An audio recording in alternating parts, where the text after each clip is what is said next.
Welcome students, this is Aisha Fatma. Welcome to my YouTube channel. तो student, जैसा कि आपको पता है कि हम लोग क्लास 11th की फिजिक्स की न्यू बुक पढ़ रहे हैं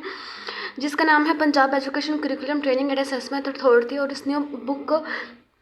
लेकर हम लोगों ने चैप्टर नंबर 2 स्टार्ट किया है, फोर्स एंड मोशन। और चैप्टर नंबर 2 का आर्टिकल नंबर 2.11 पढ़ेंगे हम लोग, in elastic line in 2 dimension. Students, इससे पहले हम लोगों ने इलास्टिक लाइन इन 2 डायमेंशन पढ़ा था, तो अगर आपने अभी तक वो लेक्चर नहीं सुना तो प्लीज़ वो लेक्चर सुन लें, उसका लिंक आपको डिस्क्रिप्शन में मिल जाएगा। और आज का लेक्चर स्टार्ट करने से पहले आप लोगों से रिक्वेस्ट है कि प्लीज़ चैनल को सब्सक्राइब कर दें। अगर वीडियो अच्छी लगे तो लाइक करें, शेयर करें और कमेंट्स में ज़रूर बताएं कि आपको लेक्चर कैसा लगा। स्टूडेंट्स, इन इलास्टिक लाइन क्या होती है? इन इलास्टिक लाइन स्टूडेंट्स, आपको ऐसा पता है कि इन इलास्टिक लाइन जब हमारे पास दो बॉडीज़ आपस में टकराती हैं तो उनकी जो फाइनल काइनेटिक एनर्जी होती है वो इनिशियल काइनेटिक एनर्जी से कम होती है। तो इसका मतलब है कि वो कोलिजन इनइलास्टिक है। इनइलास्टिक कोलिजन्स की हम लोगों ने बहुत सारी एग्जांपल्स पढ़ी थी कि हमारे पास जब कार क्रैश होती है, हम लोग अभी इसकी एग्जांपल्स पढ़ेंगे कि जब हमारे पास दो कार्स हैं, जब वो आपस में क्रैश होती हैं, तो जब देखिए हमारे पास अगर दो मूविंग कार्स हैं वो आपस में क्रैश हुई, तो क्रैश होने की वजह से वो दोनों कार्स जो है वो डिफॉर्म हो जाएंगी और जब वो आपस में टकराएंगी तब जो है वो एक साउंड प्रोड्यूस होगा और हीट भी प्रोड्यूस होगी। तो पहले जब जिस कार वेलोसिटी के साथ जो हमारे पास वो दोनों कार्स मूव कर रही थी वो उनकी इनिशियल वेलोसिटी थी, टकराने के बाद जो उनकी फाइनल वेलोसिटी है वो इनिशियल वेलोसिटी से कम होगी, क्योंकि जब वो दोनों कार्स आपस में टकराएंगी तो उनकी कुछ काइनेटिक एनर्जी जो है वो हीट एनर्जी में कन्वर्ट हो जाएगी, कुछ साउंड एनर्जी में कन्वर्ट हो जाएगी। इसी तरह हमारे पास एक बुलेट और वुडन कोर की एग्जांपल थी हमारे पास कि जब हम लोग एक बुलेट को फायर करते हैं वुडन कोर के ऊपर, ठीक है, तो हमारे पास जो वो बुलेट की जो वेलोसिटी होती है वो कोलिजन के बाद कम हो जाती है। यानी कि स्टूडेंट्स, अब देखें हमारे पास जो बुलेट्स होती हैं, हम लोग जब उसको फायर करते हैं तो उसकी कितनी ज़्यादा वेलोसिटी होती है, तो लेकिन जब हम लोग उसको वुडन कोर के ऊपर फायर करते हैं तो वो वुडन कोर के साथ स्टिक हो जाती है कोलिजन के बाद, और वुडन कोर के साथ स्टिक होने के बाद उस बुलेट की जो वेलोसिटी होती है वो हमारे पास बहुत ही ज़्यादा कम हो जाती है। तो यानी कि जब हमारे पास फिर जब हम लोगों ने एक बुलेट फायर की वुडन कोर के साथ, तो हमारे पास आवाज़ प्रोड्यूस होती है। अब ज़ाहिर सी बात है, हम लोग एक बुलेट को फायर करते हैं वुडन कोर के ऊपर तो आवाज़ तो आएगी, वो जब बुलेट वुडन कोर के ऊपर लगेगी तो हमारे पास आवाज़ तो आएगी,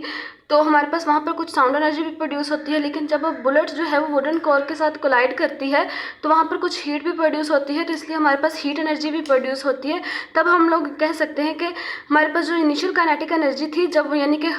जब बुलेट ने वुडन कोर के साथ कोलाइड नहीं किया था तो तब उसकी जो काइनेटिक एनर्जी थी वो ज़्यादा थी, लेकिन जब उसने वुडन कोर के साथ कोलाइड कर लिया तब तो उसकी काइनेटिक एनर्जी जो है वो हीट एनर्जी साउंड एनर्जी में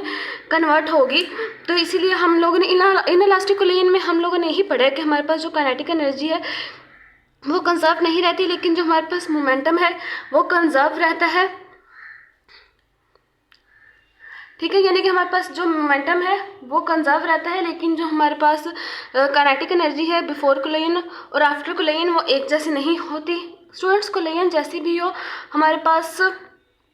जो मोमेंटम है कंजर्व्ड ही रहता है। अब in elastic collision in 2 dimensions का मतलब क्या हुआ? इलास्टिक कोलिजन इन 1 डायमेंशन वाले टॉपिक में पढ़ा था कि हमारे पास काइनेटिक एनर्जी कंजर्व नहीं है, मोमेंटम कंजर्व है और दो बॉडीज जो है सेम लाइन में मूव कर रही हैं, यानी कि स्ट्रेट लाइन में मूव कर रही हैं। यहाँ पर जो बॉडीज है वो 2 डायमेंशन इलास्टिक कोलिजन 2 डायमेंशन की बात हो रही है, यानी कि बॉडीज जो है वो स्ट्रेट लाइन में मूव नहीं करेंगी बल्कि डिफरेंट लाइन में मूव करेंगी। हमारे पास इन इलास्टिक कोलिजन की जो एग्जांपल डायग्राम है मैंने वो यहाँ पर एक पेज पे बना ली है कि हमारे पास जो इन इलास्टिक कोलिजन है, अब देखिए मास m1 है वो v1 वेलोसिटी के साथ मूव करता है और जो मास m2 है वो v2 वेलोसिटी के साथ मूव करता है। ये हमारे पास ओरिजिन है। जब मास m1 और m2 जो है वो इस ओरिजिन के ऊपर आकर कोलाइड करते हैं तो एक दूसरे के अंदर स्टिक हो जाते हैं, और स्टिक होने के बाद जो मास m1 है और m2 जो है वो प्लस हो जाते हैं और स्टिक होने के बाद वो एक मैसिव बॉडी बना देते हैं जिसका मास m1 है। जब वो दोनों मास m1 और m2 जो ओरिजिन पर स्टिक होने के बाद जो है वो वी एफ वेलोसिटी के साथ मूव करते हैं। तो स्टूडेंट्स अब देखिए हमारे पास जो मैस m1 है v1 वेलोसिटी के साथ मूव कर रहा था, m2 जो है वो v2 वेलोसिटी के साथ मूव कर रहा था। तो यहाँ पर ओरिजिन के साथ जब वो कोलाइड हुए तो यानी कि वो एक दूसरे के अंदर स्टिक हो गए और स्टिक होने के बाद उन्होंने एक बड़ा मैस बना लिया जिसको m से रिप्रेजेंट कर रहे हैं, और उस वो मैस जो है कोलिजन के बाद वी एफ वेलोसिटी के साथ मूव करता है। तो ये हमारे पास यहाँ पर परफेक्टली इनइलास्टिक कोलिजन हो रही है, यानी कि हमारे पास इनइलास्टिक कोलिजन परफेक्ट तब होती है जब एक बॉडी जो है वो दूसरी बॉडी के साथ स्टिक हो जाए। यानी कि हमारे पास जब दो कार्स क्रैश होती हैं। अब देखिए कार्स जो है हमारे पास एक मैक्रोस्कोपिक कोलिजन है, कार्स की कोलिजन का दो कार बड़ी बड़ी एक दूसरे के साथ जब क्रैश हो जाती हैं, तब वो जब एक दूसरे के साथ क्रैश होती हैं तो तब वो साउंड भी प्रोड्यूस करते हैं और इनके दरमियान हीट भी प्रोड्यूस होती है। तो इसलिए फिर हमारे पास उसकी जो काइनेटिक एनर्जी होती है, इनिशियल काइनेटिक एनर्जी, वो हीट एनर्जी साउंड एनर्जी में कन्वर्ट हो जाती है। तो इसलिए हमारे पास फाइनल काइनेटिक एनर्जी जो है वो कम होती है। तो हम लोग यहाँ पर लिख लेते हैं कि microscopic collision which happens between large scale objects are usually inelastic and do not conserve kinetic energy. यानी पर हमारे पास जो माइक्रोस्कोपिक कोलिजन होती है जो कि लार्ज स्केल ऑब्जेक्ट्स के दरमियान होती है वो इनइलास्टिक कोलिजन होती है। यानी कि अगर हमारे पास दो कार्स क्रैश हुई हैं तो उनके दरमियान जो कोलिजन होगी वो इनइलास्टिक कोलिजन होगी and do not conserve kinetic energy. उनकी काइनेटिक एनर्जी कंजर्व नहीं होगी क्योंकि पहले वो उनकी जो काइनेटिक एनर्जी थी वो ज़्यादा थी, लेकिन जब वो कार्स आपस में कोलाइड कर जाती हैं, क्रैश कर जाती हैं, तो उनकी जो काइनेटिक एनर्जी है वो हीट एनर्जी और साउंड एनर्जी में वेस्ट हो जाती है। और फिर हमारे पास जो काइनेटिक एनर्जी आफ्टर कोलिजन है वो सेम और काइनेटिक एनर्जी बिफोर कोलिजन है वो सेम नहीं रहती। इसलिए हम लोग यहाँ पर लिखते हैं कि काइनेटिक एनर्जी कंजर्व नहीं रहती। नेक्स्ट हमारे पास क्या परफेक्टली इनइलास्टिक कोलिजन कौन सी होती है? Perfect inelastic collision happens. Perfect inelastic collision तब होती है जब हमारे पास दो ऑब्जेक्ट जो है वो एक दूसरे के साथ स्टिक हो जाते हैं कोलिजन के बाद। यानी कि अब देखिए हमारे पास एक बुलेट है, बुलेट को हम लोग जब एक वुडन कोर के ऊपर फायर करते हैं तो बुलेट जो है वुडन कोर के अंदर जाकर स्टिक हो जाती है। तो हमारे पास फिर वो वहाँ पर हमारे पास जो कोलिजन हो रही है वो परफेक्टली इनइलास्टिक हो रही है। तो हम लोग कहते हैं कि perfectly inelastic collision happens when the two objects stick together after collision they combine to form single mass. यानी कि हमारे पास जब बुलेट जो है वो वुडन कोर के अंदर स्टिक हो जाएगी तो बुलेट का और वुडन कोर का जो मैस होगा वो एक सिंगल मैस बन जाएगा जिसको हम लोग कैपिटल M से रिप्रेजेंट करते हैं। That moves with common velocity after the collision. और फिर हमारे पास जो बुलेट है और जो वुडन कॉर्क है वो कोलिजन के बाद जो है वो कॉमन वेलोसिटी के साथ मूव करते हैं। यानी कि हमारे पास अगर हमारे पास एक बुलेट है, हम लोग उसको वुडन कॉर्क के ऊपर फायर करवाते हैं तो बुलेट का जो मैस होता है और वुडन कॉर्क का जो मैस होता है फिर वो हमें सिंगल मैस देता है। और जब हमारे पास बुलेट जो है वो वुडन कॉर्क के साथ कोलाइड कर जाती है तो वो फाइनल वेलोसिटी के साथ मूव करती है और उस फाइनल वेलोसिटी को हम लोग कॉमन वेलोसिटी कहते हैं आफ्टर कोलिजन। तो यानी कि हमारे पास जब दो बॉडीज आपस में स्टिक होती हैं तब उनके दरम्यान जो कोलिजन होती है वो इनइलास्टिक होती है और हमारे पास वो एक दूसरे के अंदर स्टिक हो जाती हैं और उनके जो मैसेज हैं वो मिलकर सिंगल मैस बना देते हैं। और सिंगल मैस बनाने के बाद वो कॉमन वेलोसिटी आफ्टर कोलिजन के साथ मूव करते हैं, यानी कि वो वी.एफ के साथ मूव करते हैं।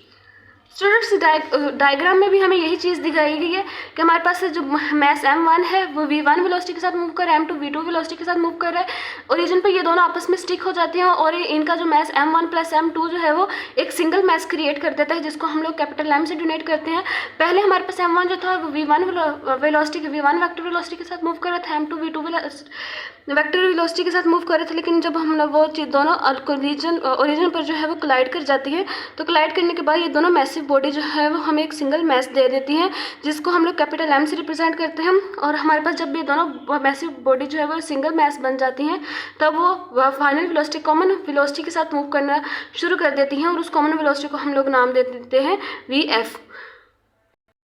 नेक्स्ट इस लेक्चर का एक्सप्लेनेशन हम लोग क्या लिखेंगे कि हमारे पास जब दो बॉडीज हैं, एक मैस m1 है, एक m2 है। m1 v1 वेलोसिटी के साथ मूव करती है, m2 v2 वेलोसिटी के साथ मूव करती है। जो m1 है वो x एक्सिस के लॉन्ग मूव करती है और जो हमारे पास m2 है वो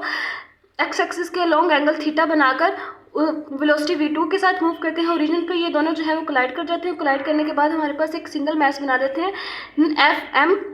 और हमारे पास वो फिर V.F वेलोसिटी के साथ मूव करते हैं। तो हमारे पास जो बिफोर कोलिजन की एक्सप्लेनेशन होगी वो यही होगी कि हमारे पास जो consider two objects having mass m1 and m2। हमारे पास दो ऑब्जेक्ट्स हैं जिसका एक का मैस m1 है, दूसरे का मैस m2 है, and moving with velocities v1 and v2 respectively. Object of mass m1 moves along the x axis, यानी हमारे पास जो मैस m1 वाला ऑब्जेक्ट है वो v1 वेलोसिटी के साथ मूव करता है, and object of mass m2 moves an angle theta with the x axis, यानी कि हमारे पास जो m2 है एक्स एक्सिस के साथ जो एंगल थीटा है हमारे पास उसके अलोंग मूव करता है वेलोसिटी v2 के साथ। Both objects collides at the origin, जब और ये हमारे पास दोनों ऑब्जेक्ट्स हैं वो ओरिजिन के साथ कोलाइड कर जाते हैं। यहाँ ये हमारे पास ओरिजिन है। कोलाइजन के बाद हमारे पास क्या एक्सप्लेनेशन होगी? जब ये दो ऑब्जेक्ट्स जो हैं वो उस रीजन पर कोलाइड कर जाते हैं तो वो हमारे पास इन दोनों ऑब्जेक्ट्स का जो मैस होता है वो एक सिंगल मैस बना देते हैं कैपिटल M, जो कि इन दोनों मैसेज के सम के इक्वल होता है। फिर वो हमारे पास जो सिंगल मैस होता है वो VF वेलोसिटी के साथ मूव करते हैं, तो हम लोग यहाँ पर लिख देंगे the two objects sticks together and form a single object of combined mass M where M is equal to m1 plus m2, यानी कि हमारे पास जब ये दो ऑब्जेक्ट जो है एक दूसरे के साथ स्टिक हो जाते हैं तो वो single object of combined mass बना देते हैं, जहाँ पर m where m is equal to m1 plus m2। The combined mass moves with the velocity vf। ये हमारे पास कंबाइंड मैस जो है वो vf वेलोसिटी के साथ मूव करता है और हमारे पास x एक्सिस के साथ एंगल 5 बनाता है, क्योंकि m2 जो है वो x एक्सिस के साथ एंगल थीटा बना चुका है, इसलिए हमारे पास जो m है वो x एक्सिस के साथ एंगल 5 बनाता है। ठीक है हमारे पास, तो ये हमारे स्टूडेंट्स ये हमारे पास जो है वो आफ्टर कोलिजन की एक्सप्लेनेशन थी। स्टूडेंट्स हम लोगों ने देखा है कि इनइलास्टिक कोलिजन में law of conservation of kinetic energy hold नहीं करता, लेकिन law of conservation of momentum hold करता है। तो हम लोग हमारे पास ये जो मोमेंटम होगा, अब देखें हमारे पास इन ऑब्जेक्ट्स का जो मोमेंटम होगा उसकी एक्स कंपोनेंट्स भी होंगे, वाई एक्स कंपोनेंट्स भी होंगे। अब देखिए हमारे पास ये जो मैस m2 है वो v2 वेलोसिटी के साथ मूव कर रहा है, इसका कुछ पार्ट हॉरिजॉन्टल है और कुछ पार्ट वर्टिकल है, तो यानी कि हमारे पास इसका जो मोमेंटम होगा वो हॉरिजॉन्टल डायरेक्शन में भी होगा, वर्टिकल डायरेक्शन में भी होगा। और हमारे पास ये जो मैस m है जो कि m1 और m2 मैस को कंबाइन करने से बना है, ये भी हमारे पास इसका जो मोमेंटम होगा वो कुछ हॉरिजॉन्टल डायरेक्शन में भी होगा, कुछ वर्टिकल डायरेक्शन में भी होगा। तो हम लोग हमारे पास जो law of conservation of momentum यही है कि total momentum of system before collision is equal to total momentum of the system after collision. तो हम लोग momentum conservation along X axis पहले देखेंगे, यानी कि हमारे पास मोमेंटम है वो एक्स एक्सिस के अलोंग भी आ रहा है और वाई एक्सिस के अलोंग भी आ रहा है। तो सबसे पहले हम लोग मोमेंटम को एक्स एक्सिस के अलोंग देखेंगे, फिर वाई एक्सिस के अलोंग देखेंगे। ठीक है, उससे पहले हम लोग law of conservation of momentum लिख लेंगे कि since momentum is conserved in both X and Y direction. X और वाई डायरेक्शन में जो मोमेंटम है कंजर्व रहता है, मतलब कि जो मोमेंटम होता है total system of momentum before collision and total system of momentum जो होता है आफ्टर कोलिजन में सेम रहता है। सो वो apply the law of conservation of momentum for separately for each direction. तो हम लोग एक्स डायरेक्शन के लिए भी मोमेंटम जो है वो सेपरेट अप्लाई करेंगे और वाई डायरेक्शन के लिए भी जो मोमेंटम है वो सेपरेट अप्लाई करेंगे। तो सबसे पहले हम लोग एक्स डायरेक्शन के लिए मोमेंटम जो है वो अप्लाई करेंगे। तो मोमेंटम कंजर्वेशन और लॉन्ग एक्स एक्सिस जो होगा हमारे पास, यानी कि हमारे पास ये m1 है। मोमेंटम हमारे पास किसके इक्वल होता है? मैस और वेलोसिटी के प्रोडक्ट के equal. Vector momentum is equal to M V vector, यानी कि vector p is equal to M V vector, और मोमेंटम की डायरेक्शन वही होगी जो वेलोसिटी की डायरेक्शन होगी। तो हमारे पास ये हमारे पास जो मैस m1 है इसका मोमेंटम हमारे पास क्या होगा? m1 v1। ठीक है, यहाँ पर फिर हमारे पास जो उसका मैस प्लस करेंगे उसका m2 जो होगा उसका मोमेंटम क्या होगा? m2 v2। और हमारे पास जो m है यानी कि आफ्टर कोलिजन जो हमारे पास मोमेंटम होगा वो mvf होगा। हम लोग मोमेंटम अलोंग एक्स एक्सिस ले रहे हैं तो हम लोग इसलिए v1 के साथ भी x लगा देंगे, v2 के साथ भी x लगा देंगे और vf के साथ भी x लगा देंगे। तो हम लोग x लगाकर momentum along X axis find कर लेंगे। ठीक है स्टूडेंट्स, हम लोगों ने mv1x plus m2 v2x plus is equal to mvfx हमारे पास आ गया। इसको हम लोग इक्वेशन जो है वो ए का नाम देंगे। स्टूडेंट्स रेक्टेंगुलर कंपोनेंट्स वाले लेक्चर में हम लोगों ने देखा था कि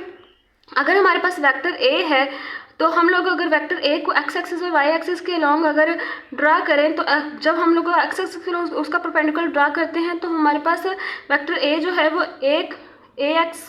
कोस थीटा के इक्वल होता है। ठीक है, जब हम लोग वाई एक्सिस के लॉन्ग उसका परपेंडिकुलर ड्रा करते हैं तो वेक्टर ए जो है वो ए वाई साइन थीटा के इक्वल होता है।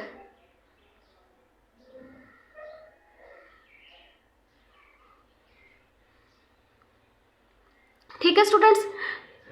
यानी कि हम लोग हमारे पास ये जो वेक्टर वी आई है इसका हम लोगों ने एक्स एक्सिस के लॉन्ग हम लोग कंपोनेंट अगर परपेंडिकुलर ड्रा करेंगे तो हमारे पास यानी कि ए की जगह हम लोग वी वन एक्स को ले लें तो हम लोग एक्स एक्सिस के लॉन्ग जब इसका परपेंडिकुलर ड्रा करेंगे तो ये हमारे पास जो है वो वी एक्स कोस थीटा के इक्वल आ जाएगा। तो फिर हम लोगों ने वी वन एक्स को वी वन कोस के इक्वल लिख दिया, लेकिन हमारे पास जो थीटा है, थीटा की वैल्यू हमारे पास 0 है क्योंकि वहाँ पर हमारे पास जो v1 है वो एक्स एक्सिस के लॉन्ग मूव कर रहा है।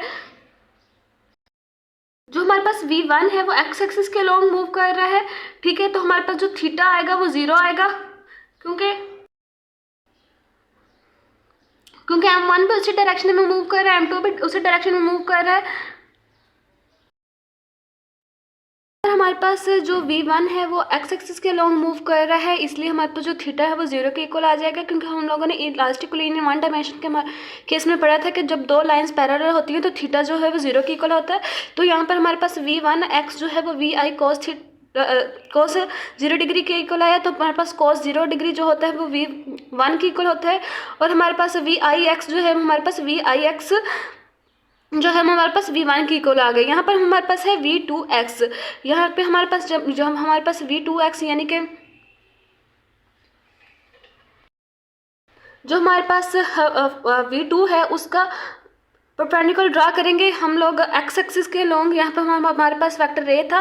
फिर हम लोगों ने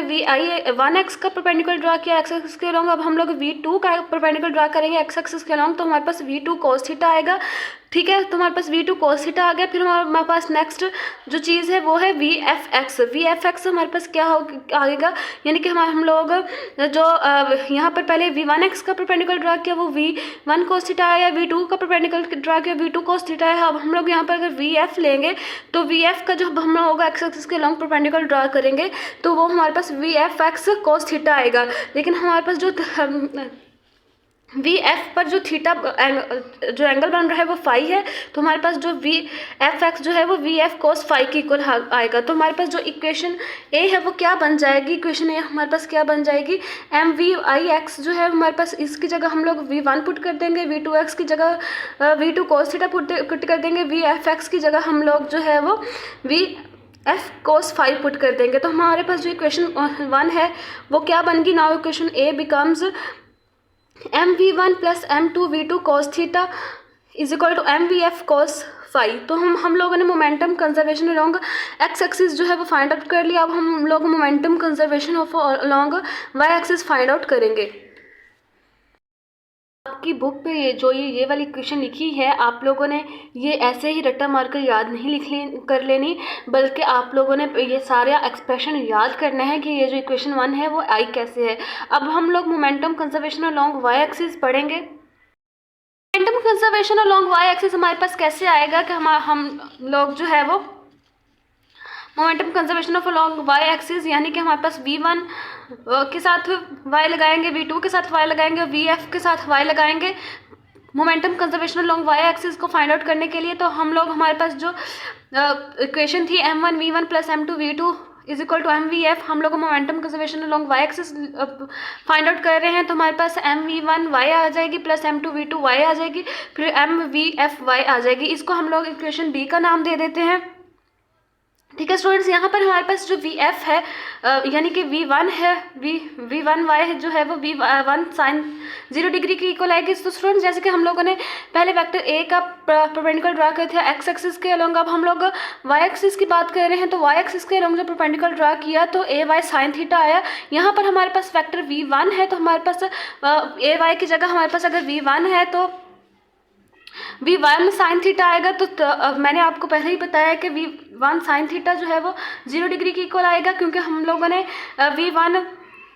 कोस थीटा था वो भी 0 डिग्री के इक्वल था, तो वो v1 साइन थीटा वो भी 0 डिग्री के इक्वल आएगा, क्योंकि जब बॉडी सिर्फ एक्स एक्सिस के लॉन्ग मूव कर रही है, इस बॉडी का जो m1 बॉडी है उसका वाई एक्सिस के लॉन्ग कोई कंपोनेंट नहीं है, इसलिए जो हमारे पास साइन थीटा है वो 0 डिग्री के इक्वल आएगा, थीटा 0 डिग्री के इक्वल आएगा, साइन 0 जो है हमारे पास 0 बन जाएगा, तो हमारे पास v1y जो है वो 0 के इक्वल आ जाएगा। इस तरह v2y, पहले हम लोगों ने यहाँ पर v1y का परपेंडिकुलर ड्रा किया वाई एक्सिस के लॉन्ग, तो वो v1 साइन थीटा आया, तो हम लोग v2 का परपेंडिकुलर ड्रा करेंगे जब वाई एक्सिस के लॉन्ग, तो v2 साइन थीटा के इक्वल आ जाएगा। फिर हम लोग vf का परपेंडिकुलर ड्रा किया वाई एक्सिस के लॉन्ग, तो vf साइन थीटा आया, तो लेकिन हमारे पास ये देखें ये जो vf है जो एक्स एक्सिस के लॉन्ग फाई एंगल बना रहा है, यानी कि हमारे पास यहाँ पर थीटा जो है हमारे पास फाई के इक्वल है, तो ये वे vfy जो है हमारे पास vfy साइन फाई के इक्वल आ जाएगा। स्टूडेंट्स यहाँ पर हम लोगों ने v1y, v2y और vfy की जो हम लोगों ने वैल्यूज फाइंड आउट की हैं, हम लोग उसको इक्वेशन बी में पुट कर देंगे, तो हमारे पास इक्वेशन बी क्या बन जाएगी, v1 की जो हम लोगों ने वैल्यू पुट की v1y जो है 0 के इक्वल है, तो ये वाली टर्म 0 हो जाएगी, तो हम लोगों ने यहाँ पर 0 लिख दिया। v2 साइन थीटा, v2y जो हमारे पास था यहाँ पर v2 साइन थीटा के इक्वल था, तो m2 v2 साइन थीटा आ जाएगा। फिर हमारे पास जो है वो vfy साइन थीटा के इक्वल, vfy साइन फाई के इक्वल, तो m हमारे पास vf साइन फाई के इक्वल आ जाएगा, तो हमारे पास ये जो टर्म बन गई, फिर हमारे पास m2 v2 sine theta is equal to mvf sine phi के इक्वल आ गई, इसको हम लोगों ने इक्वेशन 2 का नाम दे दिया गया। तो हमारे पास इक्वेशन 1 एंड इक्वेशन 2 को यूज़ करते हुए हम लोग फाइनल वेलोसिटी जो है वो फाइंड आउट कर सकते हैं। स्टूडेंट्स हम लोगों ने देखा कि law of conservation of momentum जो है वो इनइलास्टिक कोलिनियर इन 2 डायमेंशन में होल्ड करता है, लेकिन law of conservation of kinetic energy जो है वो होल्ड नहीं करता, क्योंकि उसकी जो काइनेटिक एनर्जी होती है हमारे पास बिफोर कोलिन और आफ्टर कोलिन जो है वो सेम नहीं होती, यानी कि हमारे पास अगर ये दो बॉडीज़ हैं m1 और m2, ये इनिशियल वेलोसिटी के साथ मूव कर रही हैं, इनकी जो एनर्जी है वो इनिशियल काइनेटिक एनर्जी है, लेकिन वेलोसिटी के कोलिन के बाद इनकी जो हमारे पास वेलोसिटी होगी फाइनल वेलोसिटी वो इन दोनों से कम होगी, क्योंकि स्टूडेंट्स हम लोगों ने देखा था कि इन इलास्टिक कोलिन में अगर दो कार्स हमारे पास क्रैश होती हैं तो उनकी उसकी जो इनिशियल काइनेटिक एनर्जी है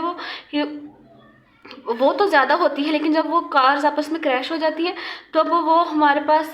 हीट एनर्जी में भी, काइनेटिक एनर्जी जो होती है वो हीट एनर्जी में भी कन्वर्ट हो जाती है, साउंड एनर्जी में भी, क्योंकि स्टूडेंट्स देखें हमारे पास ज़ाहिर सी बात है जब दो कार्स आपस में टकराएंगी तो साउंड्स तो प्रोड्यूस होगा, तो उसकी कुछ एनर्जी जो है वो साउंड एनर्जी में कन्वर्ट हो जाती है, कुछ एनर्जी जो है हमारे पास हीट एनर्जी में फाइंड आउट हो जाती है, क्योंकि हम लोगों ने लॉ ऑफ कंजर्वेशन ऑफ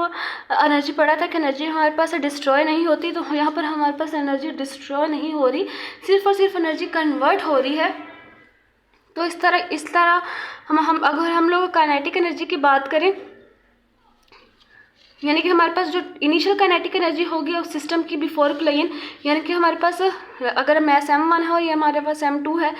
इनकी जो इनिशियल काइनेटिक एनर्जी क्या होगी, m1 और m2 हमारे पास एक सिस्टम बना रहा है, कोलिन से पहले इसकी जो काइनेटिक एनर्जी हमारे पास क्या होगी,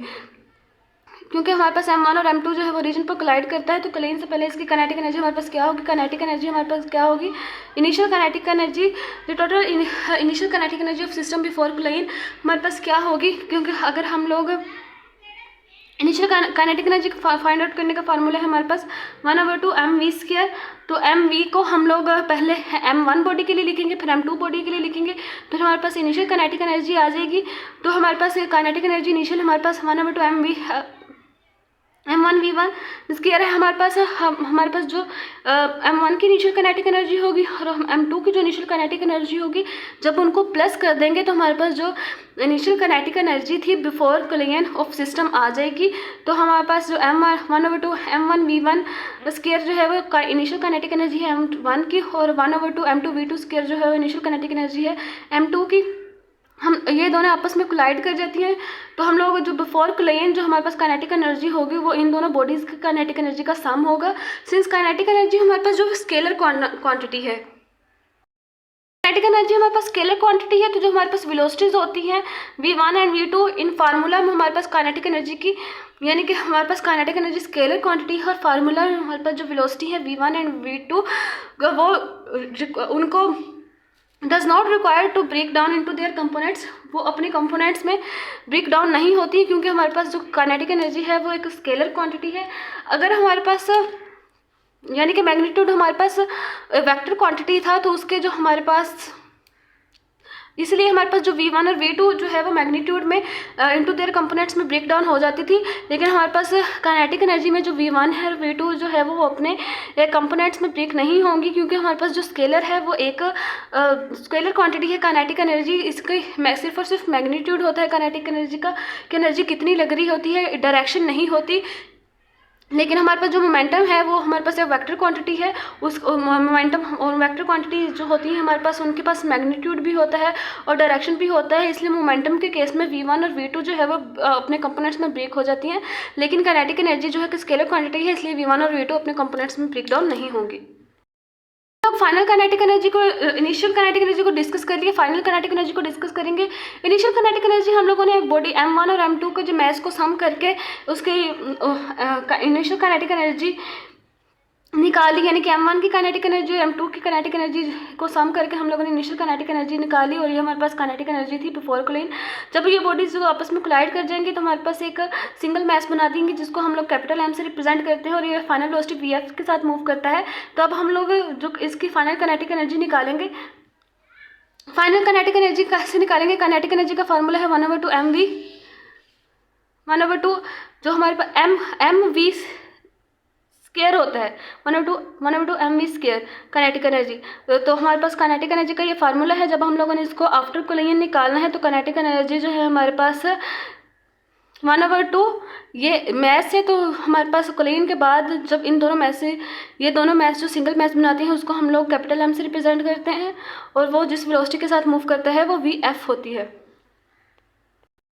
जो फाइनल काइनेटिक एनर्जी होगी कोलिजन के बाद, जब दो ऑब्जेक्ट जो है वो एक दूसरे के साथ स्टिक हो जाएंगे, तो फाइनल काइनेटिक एनर्जी हमारे पास 1/2 mvf स्क्वायर की इक्वल होगी, जहाँ पर vf जो है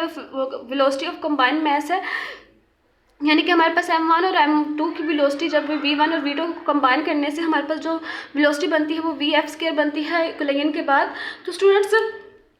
हम लोगों ने इनिशियल काइनेटिक एनर्जी और final kinetic energy before and after collision जो है वो फाइंड आउट कर ली। अब हम लोगों को जो एनर्जी में लॉस होता है वो कैसे फाइंड आउट करेंगे? अब अगर हम लोगों ने काइनेटिक एनर्जी में जो लॉस हो रहा है उसको फाइंड आउट करना है, तो हम लोग उसकी फाइनल काइनेटिक एनर्जी को इनिशियल काइनेटिक एनर्जी में जो है वो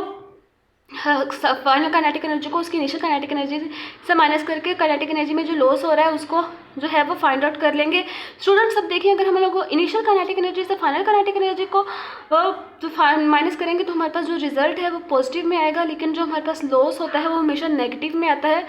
तो हमारे पास जो अब वाली काइनेटिक एनर्जी है, यानी कि जो फाइनल काइनेटिक एनर्जी, उसको पहले वाली काइनेटिक एनर्जी से माइनस कर देंगे। पहले वाली काइनेटिक एनर्जी हमारे पास कौन सी है? Initial kinetic energy. So kinetic energy loss in elastic collision है, उसको हम लोग कैसे फाइंड आउट करेंगे कि फाइनल काइनेटिक एनर्जी को इनिशियल काइनेटिक एनर्जी से फाइंड आउट माइनस कर देंगे, तो हमें फिर पता चल जाएगा कि in elastic collision in 2 dimension में कितनी एनर्जी लॉस हुई है। तो since the collision is in elastic, collision हमारे पास इन इलास्टिक है, so there is a loss in kinetic energy. हमारे पास कोलिजन इन इलास्टिक है, काइनेटिक एनर्जी कंजर्व नहीं रहती, तो काइनेटिक एनर्जी में लॉस होता है। जो काइनेटिक एनर्जी को लॉस को रिप्रेजेंट करते हैं हम लोग डेल्टा काइनेटिक एनर्जी, यानी कि हमारे पास काइनेटिक एनर्जी में चेंज आ रहा है। तो क्योंकि पहले इनिशियल काइनेटिक एनर्जी थी वो ज़्यादा थी, बाद में फाइनल काइनेटिक एनर्जी जो होती है हमारे पास वो कम होती है, तो काइनेटिक एनर्जी में तो चेंज आ गया। तो काइनेटिक एनर्जी में चेंज आता है, जो चेंज को हम लोग कैसे फाइंड आउट करते हैं? फाइनल काइनेटिक एनर्जी जो, यानी कि जो अब वाली काइनेटिक एनर्जी है उसको पहले वाली काइनेटिक एनर्जी से माइनस कर देंगे, इनिशियल काइनेटिक एनर्जी से। तो हमारे पास जो लॉस होता है काइनेटिक एनर्जी में वो फाइंड आउट हो सकता है। तो जो loss in kinetic energy is conserved into other form of energy, यानी कि हमारे पास काइनेटिक एनर्जी लॉस नहीं होती, लेकिन हीट एनर्जी, साउंड एनर्जी और डिफॉर्मेशन में कन्वर्ट हो जाती है। स्टूडेंट्स, मैंने आपको पहले ही बताया कि जब दो कार्स आपस में क्रैश होती हैं, तब दो कार आपस में क्रैश होती हैं तो वो जाहिर सी बात है डिफॉर्म हो जाती हैं, उनकी जो तोड़ फोड़ हो जाती है कारों की। जब दो कारों का एक्सीडेंट होता है वो तोड़ फोड़ हो जाती है। फिर जब वो एक्सीडेंट होता है तब आवाज़ भी आती है, बहुत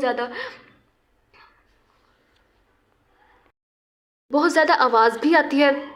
और आवाज़, और फिर उसलिए उसकी जो इनिशियल काइनेटिक एनर्जी है वो कुछ तो साउंड एनर्जी में कन्वर्ट हो जाती है। जब दो कारें फिर आपस में टकराती हैं, एक्सीडेंट होता है, तो तब वहाँ पर हीट भी प्रोड्यूस होती है, यानी कि कोई काइनेटिक एनर्जी हीट एनर्जी में भी कन्वर्ट होती है। लेकिन जब दो कारें आपस में टकराती हैं तब उनके अंदर तोड़ फोड़ भी होती है, यानी कि डिफॉर्म भी हो जाती है, उनकी जो फॉर्म है वो पहले जैसी नहीं रहती, यानी कि फिर हमारे पास जो डिफॉर्मेशन में भी काइनेटिक एनर्जी जो है वो वेस्ट हो रही है। तो हमारे पास इन इलास्टिक कोलिजन में काइनेटिक एनर्जी जो है वो कंजर्व नहीं रहती, यानी कि